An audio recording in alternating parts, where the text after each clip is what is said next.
Have you ever noticed how life can look different on the outside? Maybe with new routines, a new apartment, new home, new goals, and maybe even new people. But somehow the results feel all too familiar. We still feel the same stress, the same emotional loops, and the same moments where we think, why am I back here again? Then maybe you start to get discouraged. Like no matter what you do or change, it still feels the same in the end. Today, we're going to look at how mindfulness helps us move out of these loops and into something different. Hello, friend, and welcome to Torches, Yoga and Mindfulness. I'm Lauren, and I'll be your coach. If you're curious about mindfulness, healing, and practical habits that actually work, you're in the right place. Here we focus on simple but powerful practices grounded in ancient wisdom and modern science to care for both our mind and body. So go ahead, hit that like and subscribe so you don't miss what's next. Over the last couple of months here on Torches, we've spent a lot of time talking about nervous system regulation. We've grounded, worked on our emotional regulation, and finding safety in our bodies. And for the time we were in, with the hectic holidays, the end of the year pressures, and New Year, and just so much happening or so much to process, so that focus made sense. Winter tends to do that to us. Life speeds up, expectations rise, and a lot of people are just trying to get through the day without snapping or shutting down. So, if you've been here doing that work with me, learning how to settle your body and steady your emotions, that wasn't wasted time. That was foundational work. But today, we're going to widen our lens on mindfulness, if you will. Because mindfulness is more than nervous system regulation. And if we stop there, we miss one of its most powerful gifts. Regulation helps us feel safe enough to exist.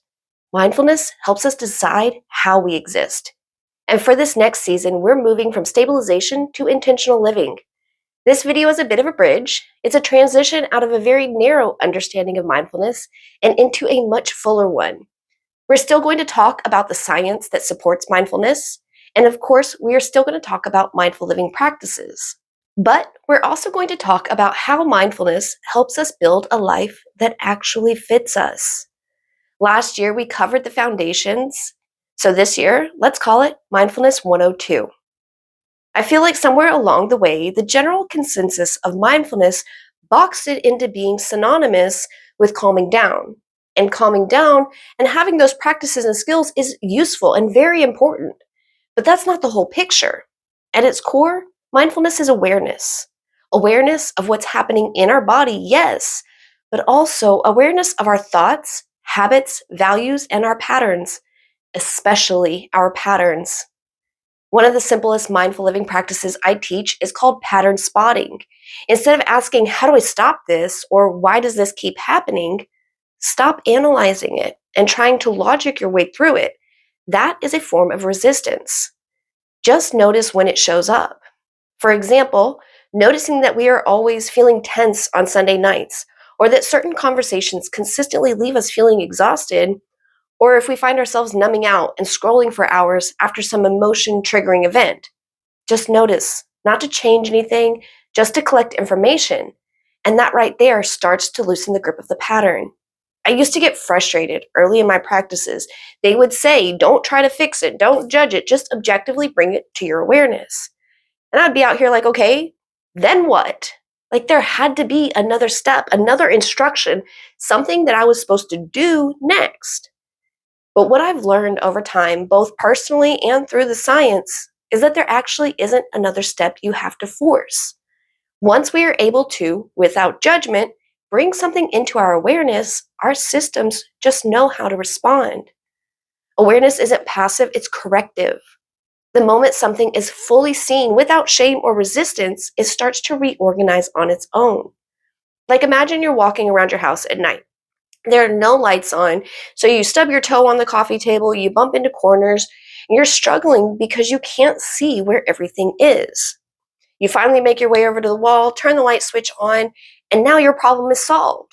You don't have to go around the room moving the furniture or reorient yourself. The presence of the light solves all of that, and you will just naturally be able to walk through the room without running into everything or tripping over the dog. Okay, unless you're like me and we're still probably going to run into the corner and cut it too short, But that's not because we couldn't see it. That's just a miscalculation of our trajectory, also sometimes called clumsiness. But that's what mindfulness is doing. Simply shining the light of our awareness into places that have been running on autopilot. And this is enough to start a redirection or a course correction without effort or force. All right, we've talked before about how mindfulness isn't about zoning out or staying positive. It's about seeing clearly without immediately judging what we see. And that non judgment part matters more than most people realize. Because when we're judging ourselves, we're not actually learning anything. We're just managing our image. A really accessible practice here is simply asking, what's here right now? Not what should be here or how we wish things were, just what is actually present. And maybe what's here is irritation, boredom, or a mix of excitement and fear. The practice isn't to change it, it's to let it be seen without the commentary. When we are aware without judgment, we get access to information. And it's that information that makes the changes possible. But that still doesn't mean we'll be calm like a monk all the time. But it lets us notice what is actually driving our choices and our actions. We start to see what we tolerate, what we chase, what we avoid, and where we kind of unconsciously have been directing our attention. And once we can see those things, we are no longer just reacting as life happens to us.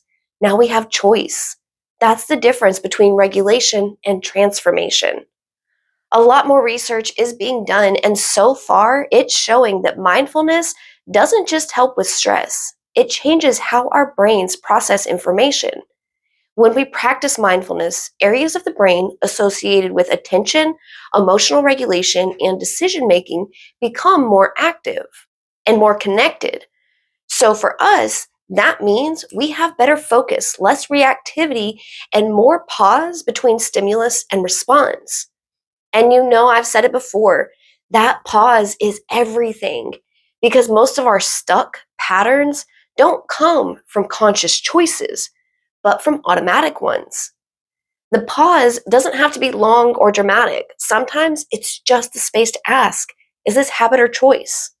And that one question brings the thinking brain back online and it gives us options where before there were none. And that is where real change happens. I feel like people find mindfulness in their search for things like managing stress, leveling out moods, for sleep, for pain, and things like that. Those are very valid benefits, don't get me wrong, but they're just the side effects. The real impact, the root of all these other wonderful benefits, because what I just listed just scratches the surface, but it increases our agency. We become someone who can notice what's happening and choose our response instead of being pulled along by our old patterns and habits. We get stuck not because we're lazy or unmotivated, but because we're living inside unexamined patterns. Same reactions, same emotional scripts, same outcomes.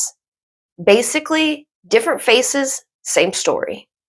Mindfulness helps us step outside of that loop long enough to ask a different question. Not how do I fix myself, but what am I repeating?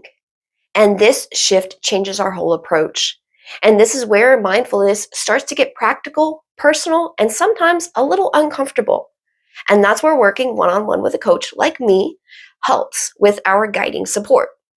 And awareness doesn't just show us what hurts us, it shows us what we really want, not surface level, but deeper longings that actually show up as frustrations, resentment, exhaustion, or restlessness. Here's a perspective practice I love for this stage of mindfulness.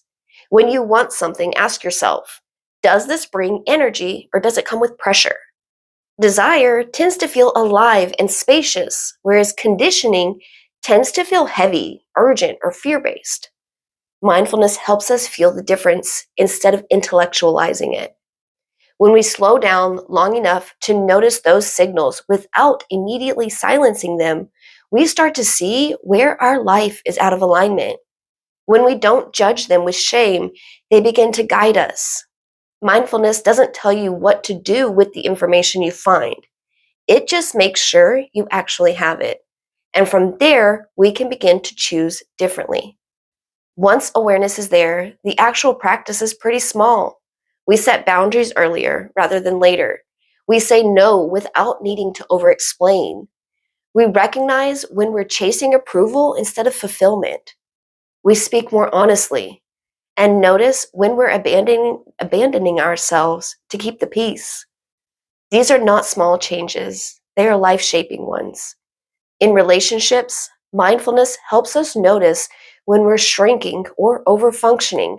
At work, it helps us recognize burnout before our body forces us to stop. And with our goals, it helps differentiate between desire and conditioning. So instead of asking ourselves, how can we push harder? We're now asking, what actually matters to me? And that's not passive or selfish, it's clarity. So, as your coach, your homework this week is to spend some time reflecting. Think of this less as homework and more like observation. You are becoming a student of your own life.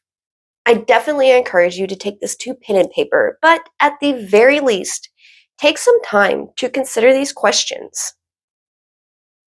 What keeps repeating in my life? What situations regularly drain me? Where do I feel most resistance? What do I keep postponing? If you notice yourself wanting to judge or fix what comes up, that's just another pattern to notice.